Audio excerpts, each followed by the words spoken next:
பிரம்மாண்ட இயக்குனரின் படத்தில் நடித்து வரும் வெளிநாட்டு அம்மி நடிகை இடையிடையே பார்ட்டி ஃபங்க்ஷனில் படு கவர்ச்சியான உடைகளில் தோன்றுவது, சொந்த ஊரான லண்டனுக்கு சென்றுவிட்டால் புது புது ஆண் நண்பர்களுடன் போடும் ஆட்டங்களை வீடியோவாக எடுத்து வெளியிடுவது என நடிகையின் போக்கு சுத்தமாக பிடிக்காத இயக்குனர் கொஞ்சம் தன் படம் வெளிவரும் வரை அடக்கி வாசிங்கன்னு சொல்லியிருக்காராம்.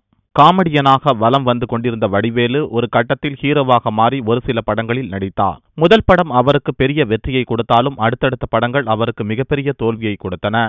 இந்நிலையில் தற்போது நீண்ட இடைவேளைக்கு பிறகு கத்தி சண்டை படத்தின் மூலம் காமெடியனாக களம் இறங்குகிறார். தொடர்ந்து காமெடி வேடத்தில் நடிக்க வாய்ப்புகள் வருவதால் இனிமேல் காமெடி வேடத்தில் மட்டுமே நடிப்பது என முடிவு செய்திருக்கிறாராம் வடிவேல். மிகவும் எதிர்பார்த்த இருமுகன் திரைப்படமும் விக்ரமுக்கு எதிர்பார்த்த வெற்றியினை கொடுக்கவில்லை. இந்நிலையில் சாமி 2 நடிக்கவிருந்த விக்ரம், பிரம்மன் இயக்குனர் சாக்ரட்டிஸ் சொன்ன கதை மிகவும் பிடித்துவிடவே இப்படத்தில் நடிக்கவிருக்கிறாராம். குறைந்த முதலீட்டில் முழுக்க சென்னையிலேயே முழு படத்தையும் முடிக்க படக்குழு திட்டமிட்டிருக்கிறது.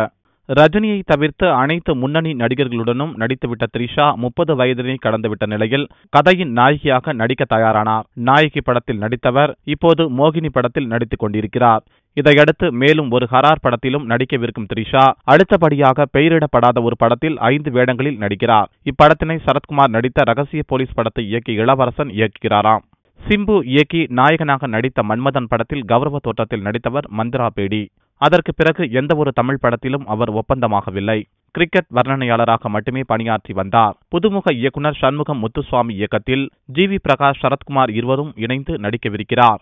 அடங்காதே என பெயரிடப்பட்டிருக்கும் இப்படத்தில் சுரபி, தம்பிராமையா, ரோபோ சங்கர், அருண் ராஜா காமராஜ் உள்ளிட்ட பலர் ஒப்பந்தம் செய்யப்பட்டிருக்கிறார். இப்படத்தில் முக்கிய கதாபாத்திரத்தில் நடிக்க மந்திரா பேடி ஒப்பந்தம் செய்யப்பட்டுள்ளாராம். ஒரு காலத்தில் திரைப்பட இசை நிகழ்ச்சிகளை கடுமையாக விமர்சித்தவர் இளையராஜா. நான் சாப்பிட்டதை திரும்ப வாந்தி எடுப்பது போன்றதுதான் என் பாடலை நானே மேடையில் பாடுவது என்று கடுமையாக சொன்னவர் இளையராஜா.